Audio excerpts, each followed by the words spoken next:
Hello everyone, welcome to the channel study and rise. Guys, स्वागत है आपका। और देखते हैं हम एक क्वेश्चन जो कि सम चतुर्भुज के टॉपिक से है आज हमारे पास। सम चतुर्भुज की एक भुजा तथा दो विकर्णों में से एक की लंबाई 6 सेंटीमीटर है। सम चतुर्भुज का एरिया ज्ञात करो।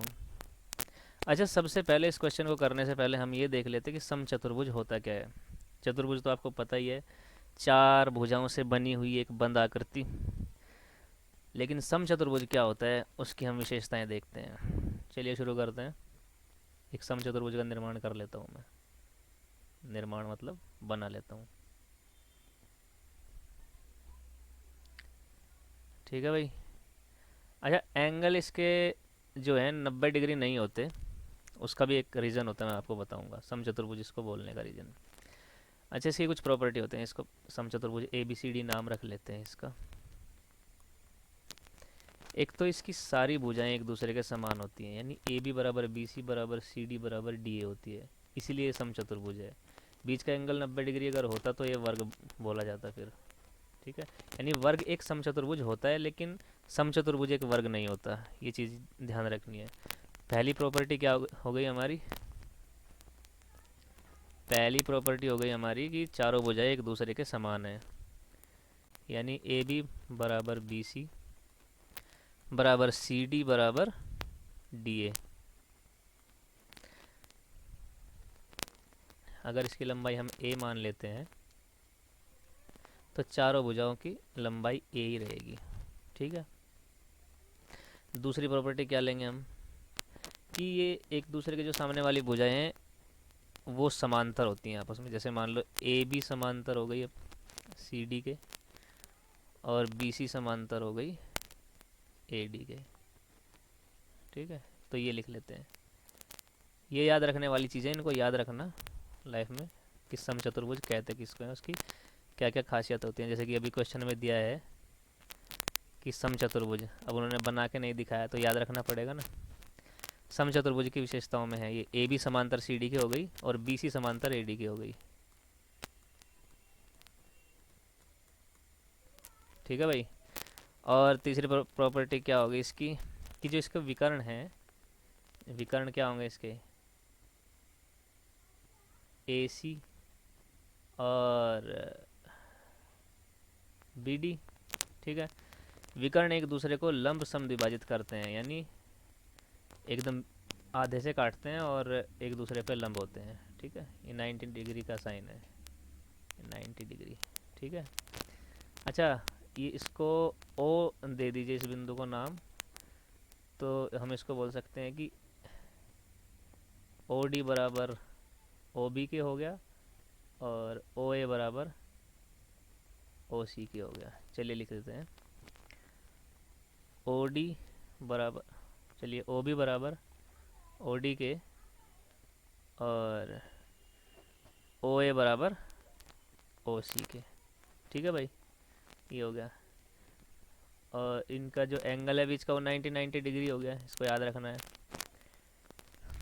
अब इसकी प्रॉपर्टी होती है कि ये जो त्रिभुज बने हैं, यानी डी ओ सी बना है, डी ओ ए ओ बी, सी ओ बी, ये आपस में बराबर होते हैं, यानी इनका एरिया बराबर होता है आपस में। ठीक है। एरिया क्यों बराबर होता है बता देता हूँ। चलिए, सबसे पहले मैं इस पेज पे जगह कम है तो दूसरी प्रॉपर्टी लिख देता हूँ। आमने सामने के कोण बराबर होते हैं, यानी कोण ए बराबर कोण सी के और कोण बी बराबर कोण डी के होगा। कोण ए और कोण बी बराबर नहीं होंगे, इन दोनों का योग तो 180 डिग्री होगा। ये भी इसकी एक प्रॉपर्टी में आता है। ठीक है। चलिए लिखते हैं कोण ए इज इक्वल टू कोण सी और कोण बी इज इक्वल टू कोण डी। ठीक है। बाकी जैसे कि मैंने बताया, कोण ए प्लस कोण बी 180 होगा, कोण बी प्लस कोण सी 180 होगा, कोण सी प्लस कोण डी 180 होगा, कोण डी प्लस कोण ए 180 डिग्री होगा योग। ठीक है भाई।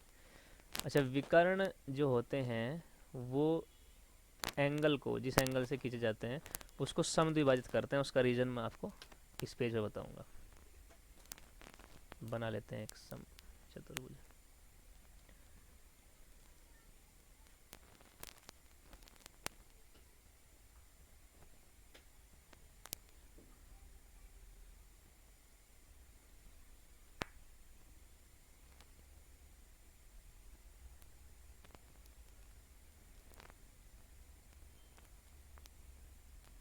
बना रहे हैं, एक सेकेंड। चलिए, काम चलाओ, बन गया अपना। अच्छा, ये एंगल इसके बराबर क्यों होगा, ये तो बताया ना। समद्विभाजित करने का मतलब यही है कि दो बराबर बराबर हिस्सों में बांट दिया, तो ये एंगल इसके बराबर क्यों होगा, बता देता हूँ। हमने अभी अभी बताया कि, नाम दे देते हैं पहले इसको,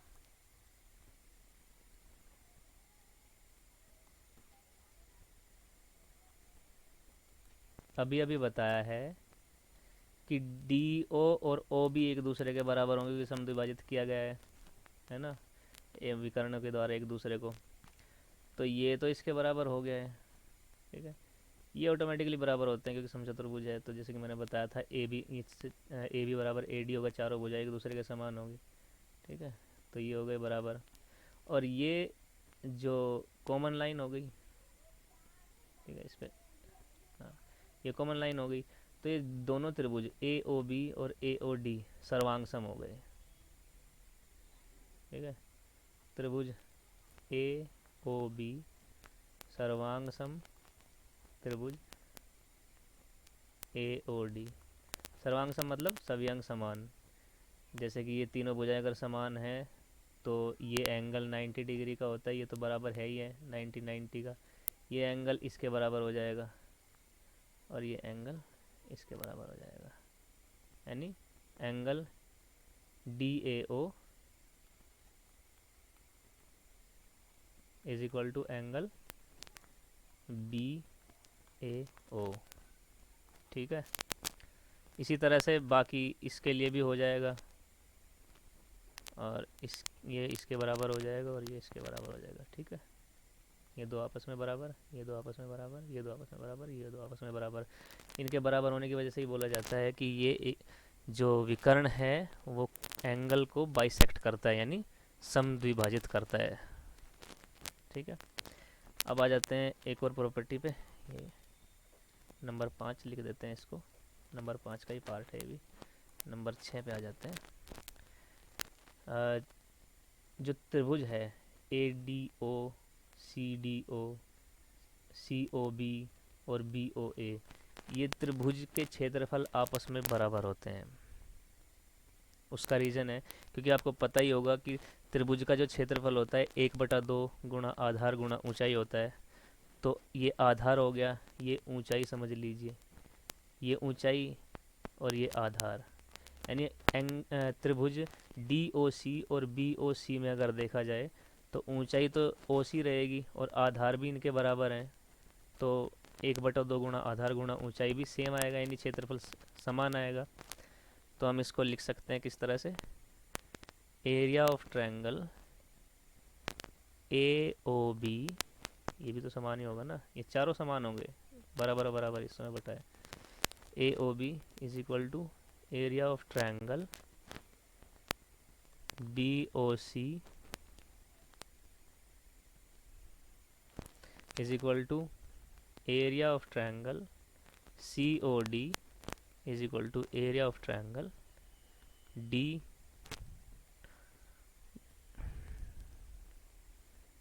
डी ओ ए, ठीक है भाई। और जो ये त्रिभुज के जो क्षेत्रफल हैं, ये पूरे रोम्बस का, हर एक त्रिभुज का अलग अलग क्षेत्रफल पूरे रोम्बस का 1/4 हिस्सा होगा। तो लिख देता हूँ मैं इसको भी, area of rhombus A B C D का 1/4वां हिस्सा, ठीक है। अब हम और प्रॉपर्टी देख लेते हैं, एक दो। रोम्बस बनाया, हर पेज पे इसलिए बना रहा हूँ ताकि पेज पलटना ना पड़े देखने के लिए।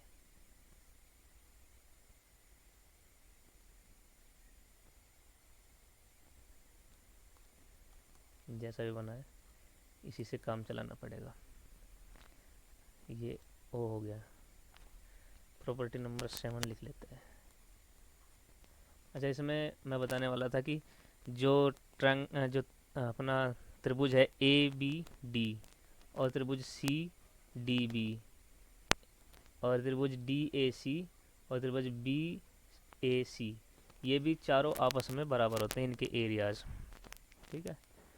तो area of triangle A B C is equal to area of triangle B C D is equal to area of triangle C D A is equal to area of triangle D A B. ये चारों भी आपस में बराबर होंगे, reason वही है, क्षेत्रफल का जो सूत्र होता है उसी से निकलेगा। ठीक है, ये ऊंचाई हो गई, ये भी ऊंचाई हो गई, ये आधार हो गया, है ना। त्रिभुज ए बी डी और बी डी सी की बात कर रहा हूँ, ये ऊंचाई हो गई, ये इसके बराबर हो गई ऊंचाई। अगर ऊंचाई ऊंचाई बराबर है और आधार सेम है तो क्षेत्रफल भी सेम ही होगा। ठीक है, उसी तरह से इन दोनों के लिए है। ठीक है, और जो इनका जो क्षेत्रफल होगा वो पूरे रोम्बस का आधा होगा। जो त्रिभुज मैंने लिखे हैं चारों, जैसे कि त्रिभुज ए बी सी का जो एरिया होगा वो पूरे रोम्बस के एरिया का आधा होगा, ए बी सी डी का आधा। ठीक है भाई, तो ये कुछ प्रॉपर्टीज लिखे हैं, इनको याद रखना। अब मैं थोड़ा और बता देता हूँ इसके क्षेत्रफल के बारे में, समचतुर्भुज के क्षेत्रफल के बारे में।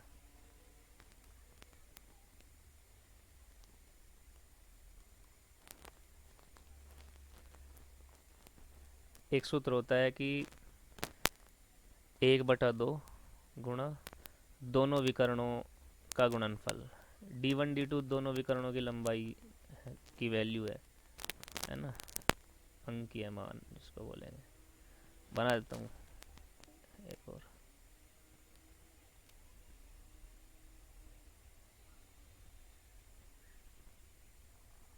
और ये बन के तैयार। ए बी सी डी नाम देते हैं, ए बी सी डी जो भी मर्जी है, ए बी सी डी दो, पी क्यू आर एस कुछ भी। अच्छा, D1 इसकी लंबाई ले लेते हैं और D2 इसकी लंबाई ले लेते हैं। ठीक है भाई, अब इसका क्षेत्रफल का ये सूत्र सिद्ध करते हैं कैसे आया है। जैसा कि हमने देखा है कि चारों त्रिभुज हैं, ए O B, A O C, A O B, B O C, C O D, D O A, ये आपस में बराबर होते हैं। तो एक त्रिभुज का जो क्षेत्रफल होगा उसका 4 गुना कर लेंगे, है ना। एरिया इज इक्वल टू, इसका देख लेते हैं पहले, एक त्रिभुज का इसका एरिया होगा 1/2 आधार गुणा ऊंचाई। आधार क्या है इसका, अगर बी डी D1 है तो डी ओ यानी जो आधार है वो होगा D1/2, आधा ही होगा ना क्योंकि समद्विभाजित करा गया है। ऊंचाई क्या होगी, ऊंचाई OC होगी, DOC में आधार तो हो गया DO और ऊंचाई हो गई OC, है ना। तो अगर AC D2 है तो OC कितना होगा, आधा ही होगा, D2/2। ठीक है, अब ये तो हो गया एक त्रिभुज का, तो चारों त्रिभुज का अगर ले तो पूरे समचतुर्भुज का क्षेत्रफल आ जाएगा, है ना। तो इसका जो क्षेत्रफल होगा वो 4 गुना होगा इसका, 4 गुना 1/2 इंटू D1/2 इंटू D2/2। तो इनसे 4 कट गया। ठीक है, बाकी बचा क्या, 1/2 इंटू D1 इंटू D2। ठीक है भाई, ये सूत्र हो गया सीधा अपना। एक और देखते हैं,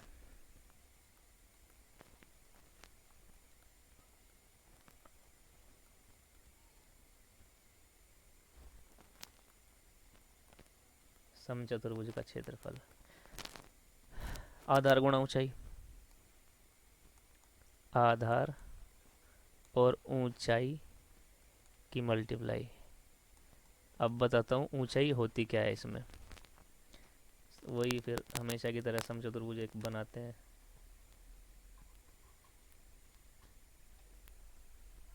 ठीक है, ऊंचाई होती है आमने सामने वाली भुजाओं के बीच की लंबवत दूरी। जैसे कि ये हो गई 90 डिग्री लंबवत है तो मतलब दोनों को 90 डिग्री पे काटेगी। नाम रख लेते हैं ABCD। ठीक है, जब विकर्ण बनाते हैं, अब ये एक विकर्ण बना लेते हैं जिससे कि त्रिभुज बन जाए। ठीक है, त्रिभुज बन गया ADB। अब ऊंचाई तो ये भी है और ये भी है, ये भी तो रहेगी ऊंचाई 90 डिग्री 90 डिग्री, एडजस्ट करो थोड़ा, ठीक है। त्रिभुज ए डी बी और डी बी सी वही है, दोनों बराबर बराबर हैं इनके एरिया, है ना, क्योंकि आधार बराबर ऊंचाई बराबर, ठीक है। तो करते हैं, अभी देखते हैं। अच्छा, एक त्रिभुज की लेते हैं, एक त्रिभुज यानी त्रिभुज ए बी डी का जो क्षेत्रफल है एरिया, वो कितना होगा, 1/2 आधार ए बी इंटू ऊंचाई, ऊंचाई एच ले लीजिए इसको, एच, ठीक है। इस त्रिभुज के लिए भी सेम ही रहेगा क्योंकि दोनों बराबर एरिया के हैं। और पूरे रोम्बस का क्षेत्रफल यानी पूरे समचतुर्भुज का क्षेत्रफल जो होगा वो इसका डबल ही होगा ना, 2 गुणा 1/2 गुणा ए बी गुणा एच, ठीक है। 2 से 2 कट गया, बचा कितना, ए बी आधार है तो ये हो गया आधार, और एच है ऊंचाई, तो ये सूत्र भी सिद्ध हो गया अपना, ठीक है भाई। याद रखिएगा इनको, फिर से रिवाइज कर लेते हैं, देखते हैं क्या क्या सीखा है। समचतुर्भुज की जो विशेषताएं हैं उनमें, समचतुर्भुज होता है जिसकी चारों भुजाएं एक समान हो, एक दूसरे के समान हो, उनके बीच में 90 डिग्री का अगर एंगल होगा तो वर्ग कहलाएगा, लेकिन अभी वर्ग की बात नहीं कर रहे हैं। समचतुर्भुज जो नॉर्मल होता है जिसको वैसे स्पेसिफिकली समचतुर्भुज बोलते हैं वो देखते हैं। आमने सामने की जो भुजाएं हैं वो एक दूसरे के समांतर होती हैं, जैसे कि ए बी समांतर सी डी के हो गई, ये भुजा इसके समांतर, और बी सी समांतर हो गई ए डी के, ठीक है। एक जो विकर्ण है एक दूसरे को लंब समद्विभाजित करते हैं, यानी लंब पे काटते हैं और बराबर बराबर हिस्सों में बांटते हैं, जैसे कि डी बी को एकदम मध्य से काटा गया है बिंदु ओ पे, और उसी बिंदु पे सेम ए सी का मध्य बिंदु है, ठीक है। 90-90 डिग्री है चारों तरफ।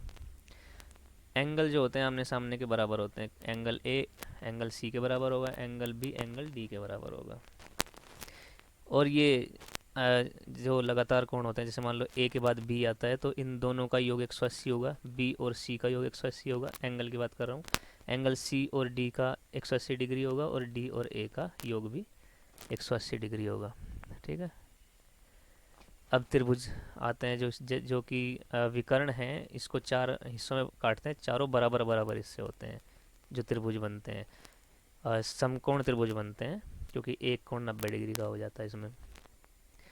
तो त्रिभुज ए ओ बी सर्वांग भी होगा त्रिभुज ए ओ डी के, सर्वांग मतलब सब अंग समान, जैसे कि ये तो इन दोनों त्रिभुजों में ए ओ हो गई common, O D O B के बराबर है क्योंकि समद्विभाजित किया गया है, ए डी और ए बी बराबर है क्योंकि समचतुर्भुज की प्रॉपर्टी है, ठीक है।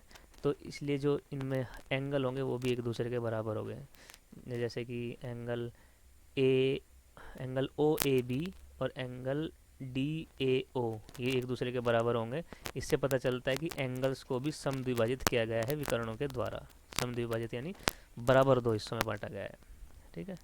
अब चारों के एरिया भी जैसे कि मैंने बताया समान होंगे, area of A O B B O C O D और डी ओ ए, ये भी एक दूसरे के समान होंगे, और पूरे रोम्बस का 1/4 हिस्सा होगा एक त्रिभुज, इनमें से जो मैंने बताए हैं, जो 6 में लिखा हुआ है। एक और प्रॉपर्टी देखते हैं, area of triangle A B C is equal to area of triangle B C D. जो ए बी सी होगा ए डी सी के बराबर होगा, बी सी डी के बराबर होगा, और ए डी बी के बराबर भी होगा। चारों त्रिभुज इस तरह से भी बराबर होंगे, और ए डी बी पूरे रोम्बस का आधा होगा, यानी हर एक एंगल जो मैंने अभी अभी जिनके नाम लिए हैं वो रोम्बस के, पूरे रोम्बस के क्षेत्रफल के आधे क्षेत्रफल के बराबर होंगे, ठीक है। अब क्षेत्रफल के सूत्र देख लेते हैं। एक होता है 1/2 गुणा दोनों विकर्णों की लंबाइयों का गुणनफल, जो मैंने सिद्ध करके बताया आपको, और एक होता है आधार गुणा ऊंचाई। ऊंचाई क्या होती है, आमने सामने वाले भुजाओं के बीच की लंबवत दूरी, ठीक है, ये ऊंचाई होती है। अब आते हैं हमारे सवाल पे जो हमने शुरू में देखा था। अच्छा, समचतुर्भुज की एक भुजा तथा 2 विकर्णों में से एक की लंबाई 6 सेंटीमीटर है, तो समचतुर्भुज का एरिया ज्ञात करो। इसमें बताया गया है समचतुर्भुज की एक भुजा, अगर एक भुजा 6 सेंटीमीटर है तो बाकी तीनों भुजाएं भी 6-6 सेंटीमीटर की होंगी। बना लेते हैं एक समचतुर्भुज।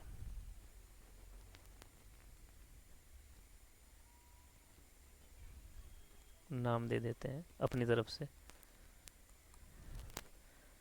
अगर ये 6 तो ये भी 6 6 6। और बताया गया कि एक विकर्ण की लंबाई भी 6 सेंटीमीटर है। विकर्ण फिर से बनाते हैं, ये भी 6 सेंटीमीटर होगी। अच्छा, अगर किसी भी त्रिभुज की तीनों भुजाएं समान हो तो उसे समबाहु त्रिभुज कहते हैं। इसमें ए डी बी समबाहु त्रिभुज है और सी डी बी भी समबाहु त्रिभुज है, क्योंकि तीनों भुजाएं 6-6-6-6 सेंटीमीटर की हैं। ठीक है। अब किसी भी समबाहु त्रिभुज का क्षेत्रफल का सूत्र क्या होता है? √3/4 गुणा भुजा का वर्ग। और मैं त्रिभुज का ही क्षेत्रफल क्यों कह रहा हूँ? क्योंकि जो समचतुर्भुज है वो दो बराबर बराबर त्रिभुजों में बांटा गया है और उनमें से हर एक त्रिभुज समबाहु त्रिभुज है। तो पूरे समचतुर्भुज का जो एरिया होगा वो होगा एक समबाहु त्रिभुज के क्षेत्रफल का 2 गुना। समबाहु त्रिभुज का क्षेत्रफल होता है √3/4 इंटू भुजा का वर्ग। भुजा का वर्ग भुजा ए ले लो। ठीक है। अच्छा, 2 से कट गया ये, √3/2 इंटू ए स्क्वायर। ठीक है। ए हमें दे रखी है 6, तो √3/2 इंटू 6 का वर्ग। 6 का वर्ग कितना होता है? 36। तो √3/2 इंटू 36, तो ये 36 कटेगा 2 से 18 आएगा।